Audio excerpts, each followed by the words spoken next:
आहा, भागवत का निर्माण तो हो गया, अब इसका प्रचार प्रसार कौन करे? तो प्रचार प्रसार करने के लिए अपने पुत्र शुकदेव की याद आई, जो शुकदेव जन्म लेते ही जंगल की तरफ चले गए थे। छात्रों को बुलाया, इधर आओ इधर आओ, मेरा पुत्र थोड़ी दूरी पर साधना कर रहा है, ये 2 श्लोक है, मेरे पुत्र को सुनाना। छात्र गए, श्री शुकदेव जी महाराज एक वट वृक्ष के नीचे बैठे बैठे साधना कर रहे थे। छात्रों ने गुरुदेव के कहने पर पहला श्लोक बोला, बरहा पीड़म नटवर वपो कर्णयो कर्णिकारम बिभ्रधवास कनकपेशम वैजयंतीम च माला रंध्रान वेणुरधर सुधया पुरयन गोप वृंदे वृंदारण्यम स्वपद रमणम प्राविशद गीत कीर्ति।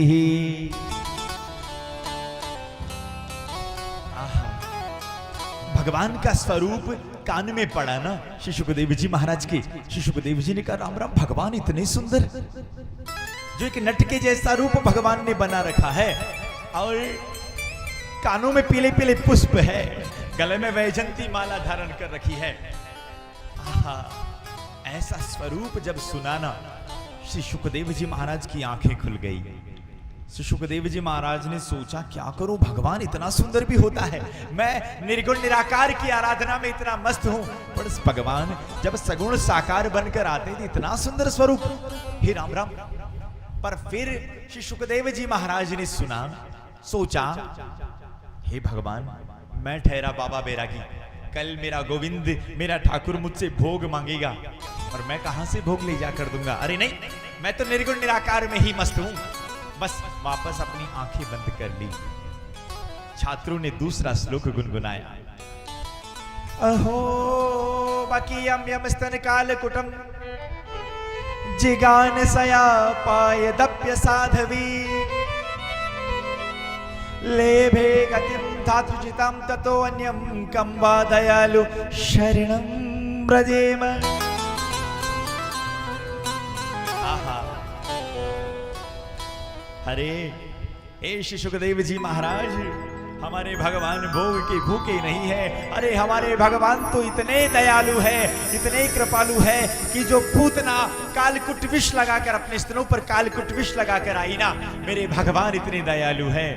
सोचा, भले काम तो एक राक्षसनी का कर रही है, मारने के लिए आई, पर काम एक माँ का भी कर रही है। तो जो गति सैकड़ों वर्षों के बाद माता यशोदा को मिलने वाली थी ना, वो आज ही गति वो पूतना को दे दी साहब। ऐसे परम कृपालु, परम दयालु की शरण छोड़कर कोई अभागा ही होगा जो किसी दूसरे की शरण में जाएगा। आहा, भगवान के लिए तो क्या खूब कहा है कि कृपालु इतना कि तुम भूलोगे ना, वो बुला देगा। भूल जाओ भगवान को, वो बुला देगा।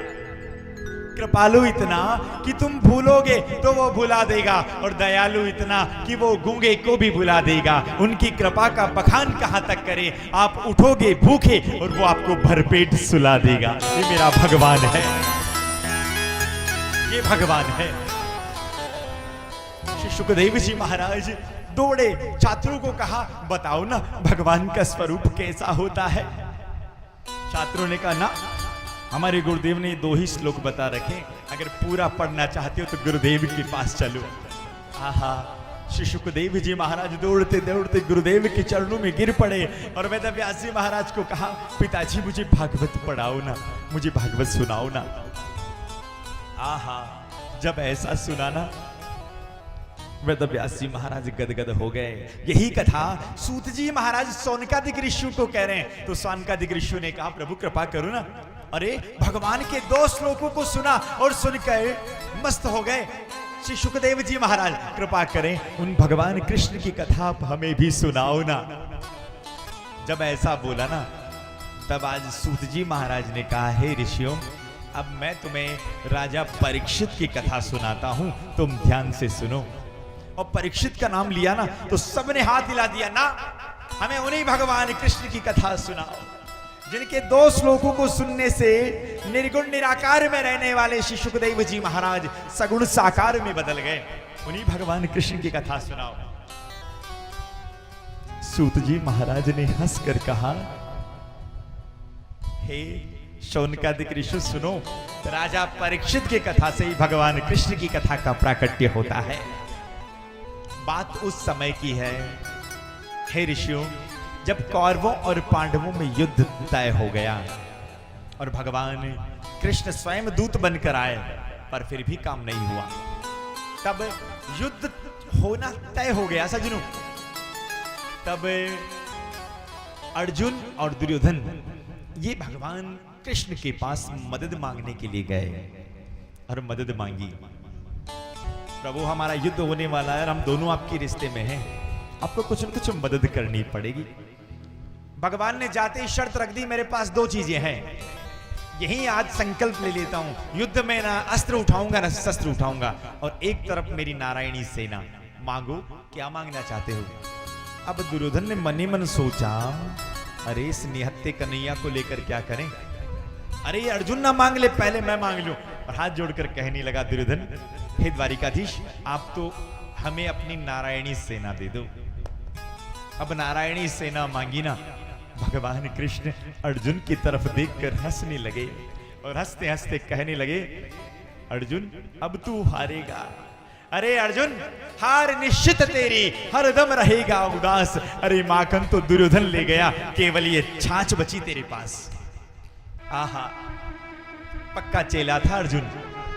अर्जुन ने कह दिया, जीत निश्चित है मेरी, जीत निश्चित है मेरी, दास हो नहीं सकता उदास। अरे माखन लेकर मैं क्या करूं, जब पूरा का पूरा माखन चोर ही है मेरे साथ, पूरा का पूरा माखन चोर ही मेरे साथ।